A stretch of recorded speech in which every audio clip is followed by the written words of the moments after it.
What's going on YouTube? It's Ryan. In this video, I will show you how to create your own custom classes the most effective way possible. You will walk away from this video understanding how to optimize your own custom class loadout for yourself. You're not going to need any of our YouTubers' advice, streamers' loadouts, or anything like that. When you copy a loadout that does not fit your style, you're left wondering why it's not working. And I'm here today to show you why those loadouts are not working for you and to help you figure out how to create the best loadout for yourself. So let's hop right into the video. So copying another YouTuber or Twitch streamer's loadout is not a good idea for a few reasons. The first reason, the loadout that they have is for their playstyle. So in this video, I have created 3 different playstyles that I'm going to be going over. I'll be going over the passive playstyle. It's kind of, you guys are going to call him a camper, but basically a passive player I have leveled out to be a person that holds areas down, holds lines of sight, hopefully not camping, likes to let the enemy come to them. That's kind of the way that I would describe somebody who is passive. And some guns that I correlate with this type of play style are the TAC V, the Lockman 762, the Rail LMG, any of the LMGs honestly, the Kastov 762. The next category of player I have is the OBJ player, and this player plays the objective. Obviously they need an all-around good weapon. They don't need the best weapon for every scenario. They just need a weapon that allows them to have good movement and good ADS speed, good damage, good recoil control, all of the things that you want out of a gun, just good. They're not looking for the best slaying weapon. They're not looking for the best weapon to kill people quick, which would be more a passive player. This comes down to the fact that this person needs an all-around good weapon. And now Slayer. Slayer is my on attack mode. This is the kind of player that I am, so this is why a lot of my loadouts are going to be tailored towards this type of player. I'm going for the most kills. I'm going to be in your face and very agile, high risk, high reward. I'm going to be going for a lot of kills, trying to get into people's spawns, trying to take out multiple players at a time, and that's a very different play style than somebody who is passive, maybe not as good at the game as they want to be. My Vaznov loadout for myself in that mode is not going to play well for somebody who likes to play the game very passively, because they're going to be wondering why the gun kicks so much. They're going to be wondering why they're not getting the same results that I get when we use the same weapon. Some of the weapons that I correlate with Slayer in this game are the Vaznov 9K, the Fennec, the Minivac, the M4, the Chimera, and the 74U. A few different reasons for this. All these weapons give very good movement, and they are short to medium range. I try not to do many long range encounterments, but all the weapons I have good recoil control myself, so it allows me to have good long range engagements as well.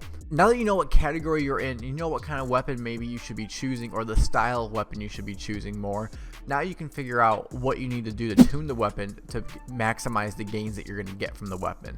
A passive player needs less recoil, higher damage, and ADS speed and movement speed is not that big of a factor. If you're going to be a passive player, you're going to be sitting back a little bit more, letting the player come to you. You're not going to be in someone's face needing a fast ADS speed. Do everything to help with the recoil on the weapon for the attachments and the tune, and then I will go for the higher damage as well, with ADS and movement kind of as an afterthought in all these scenarios. Someone playing the OBJ more is not going to need the best recoil control with the best ADS speed, the best movement or anything. They're going to need a good recoil control, good ADS speed, good movement, nothing too crazy. Everything's just going to be a nice baseline, make the gun an all-around good weapon. And I think this is where most people end up falling with their loadouts. They don't ever make a gun with too aggressively one certain way to like certain play style. The Slayer needs a fast ADS speed with fast movement and manageable recoil. What manageable recoil means is that these players are very good at managing recoil, so they're good at pulling down, they're good at controlling recoil on weapons. These are more of a higher skilled player overall, because recoil management is not easy, but to these players,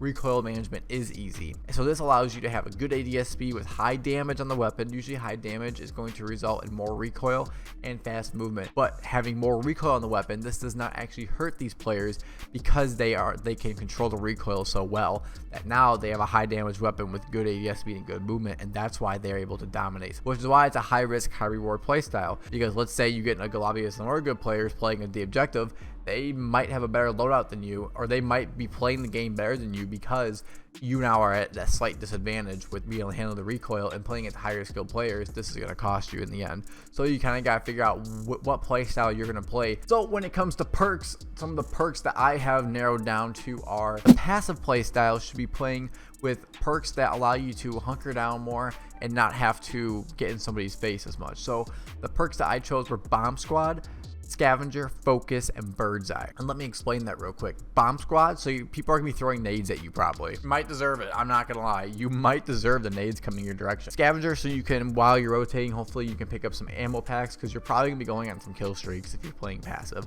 If you're playing passive correctly, you shouldn't die much. You should really have a good KD if you're this type of player. but most of the type of people who should be playing passive are lower KD players in general. It's kind of backwards in that sense. If I played passive, I'd have a really high KD because I wouldn't die very much. Scavenger, so you can pick up more ammo packs because you're gonna be going on some kill streaks. Focus helps your flinch and allows you to stay on target better. So focus is one of my favorite perks. I just wish there was a good spot to put it in because I like fast hands. I like resupply over focus in that third perk. And then bird's eye. The reason I like bird's eye is because you don't need a UAV up to get that bigger map, and that bigger mini map is going to help you watch the areas around you. High alert was a close second, but I just don't know. High alert sometimes is just too much for me. I get nervous when people are just, I get high alerted everywhere. An OBJ player, battle hardened, and bomb squad, 2 essentials for an OBJ player. 1, you're going to be diminishing the amount that the stuns and nades are hurting you, and this will allow you to get on the bomb sites. This will allow you to get on the objectives easier, and will give you the best ability to continue to get kills while on the hills, on the flags, or whatever game mode you're playing. Hardline is a perk that is great in this game, and the reason that the hardline is a great perk is because it gives you a UAV after 3 kills. So if you're playing the objective, you're probably gonna have score streaks on instead of kill streaks. Hardline will reduce the amount of points you need by, I believe, 125 points. Don't quote me on that.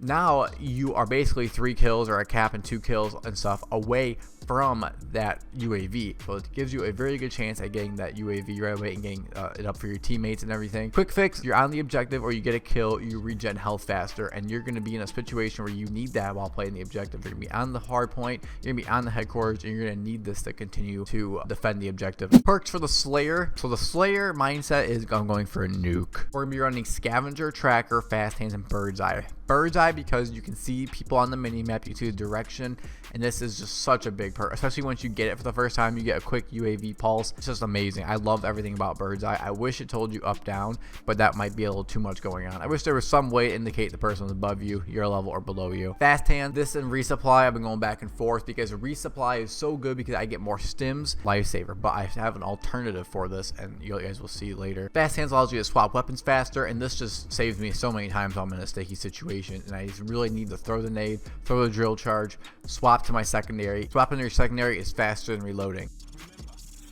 Pistol is always faster than reloading. Tracker will allow you to see your opponent's footsteps on the ground, and this is really good because if you're in someone's spawn and you're really going for a lot of kills, you're gonna be able to see where people have been, within the last few seconds. You're gonna be able to see if when you're on somebody, or you'll be able to track somebody a lot easier while using Tracker. And Scavenger, you're gonna be getting so many kills that you're gonna end up needing more ammunition, and that's a good thing. Lethal and secondary grenades, I am do the drill charge, and I will do a stim or flashbang. I will do the flashbang on the OBJ class usually, but passive and Slayer, I would do drill charge and stims. For the field upgrade, dead silence, munitions, basically everywhere. Trophy system for OBJ, I would take out dead silence for OBJ. This basically allows you to have dead silence on your passive and Slayer mindset. On passive, I would run munitions and trophy, and this is because trophy system will allow people who are throwing nades raining at you. The trophy system will break that stuff up in the munitions box so you can get more ammunition, but I do see a play for a dead silence here. These are the 3 field upgrades that I would always use.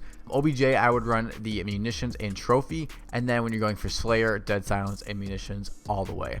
Do not run anything else, just run those 2. And let me swap over to my game and I will show you guys my 3 loadouts. So here is my Slayer loadout, and I'm running the Vaznov with the Bruin Pendulum, the SA Response 3, FFS, whatever that thing is, whatever this says, I don't know what that is, and True Tat Grip. And I'll throw the tunes up on the screen real quick here. You guys can just pause the video each time and copy these down. The reason I'm not going to sit here and stop and explain every single bit is because there is a lot of information here to go over, and trust me on this one. Just trust me. I have the X13 Akimbos because these things are OP, and if you guys aren't using them, you're slacking. I'm not gonna lie, you're just slacking a little bit.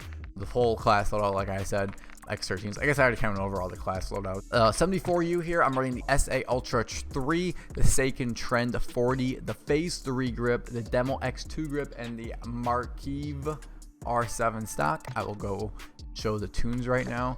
And with this weapon is basically just like an SMG in this game. It's so good. With these tunes especially, this weapon does not have much recoil, and it kills players very fast. So this is the best of both worlds basically. I do enjoy this weapon. I have 1 nuke with it, and it's just one of my favorite guns in the game. Passive, and here we go. we will go into this, and this gun's just so good. I need to put on my I'll put on Orion camo on that, because you know what, we have Orion. Let's use Orion. We're using the Schlager PEQ box 4, the Lockshot KT85, the FSS combat grip, the TVX line Pro. And on this loadout, I'm actually going to show you guys what I do for my tunes, because this is something that I did want to showcase, but I didn't want to do it on everyone. So for this weapon, I am going for more recoil base. I'm not going for as much movement, so I'm going to look at my recoil stabilization. And as you watch the column going up, you can kind of see how it plateaus right here. It doesn't go up much higher.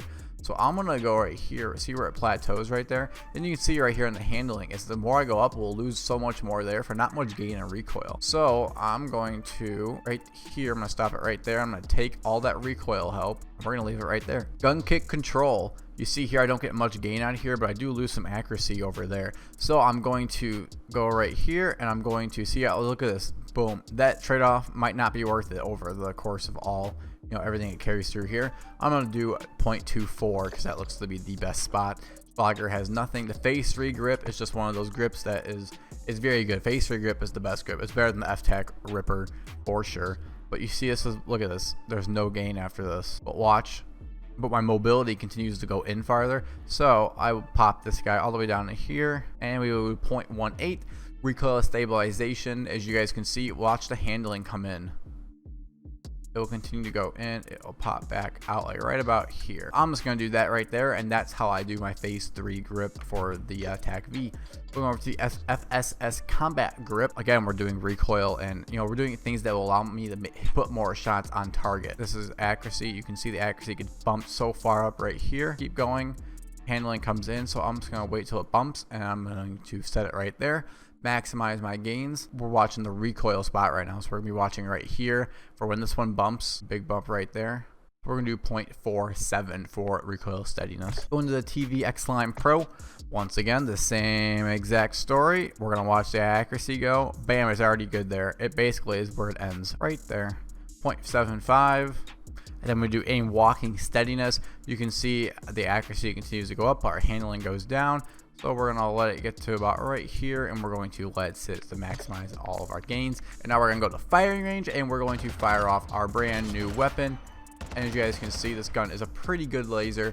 This gun is just so good overall. It's just barely any recoil, and it's just like a 2 or 3 shot kill basically. So this weapon right here, guys, is one of my favorites in the game. It's so good in Warzone. I would definitely check this weapon out for anything you're doing, basically, because it's just that good. So if you guys have all enjoyed the video, I hope you guys have learned something, because really the goal of this video is to give you guys the best way to set yourselves up for success while creating your own loadouts, because you can't be taking someone else's loadout for the entire time.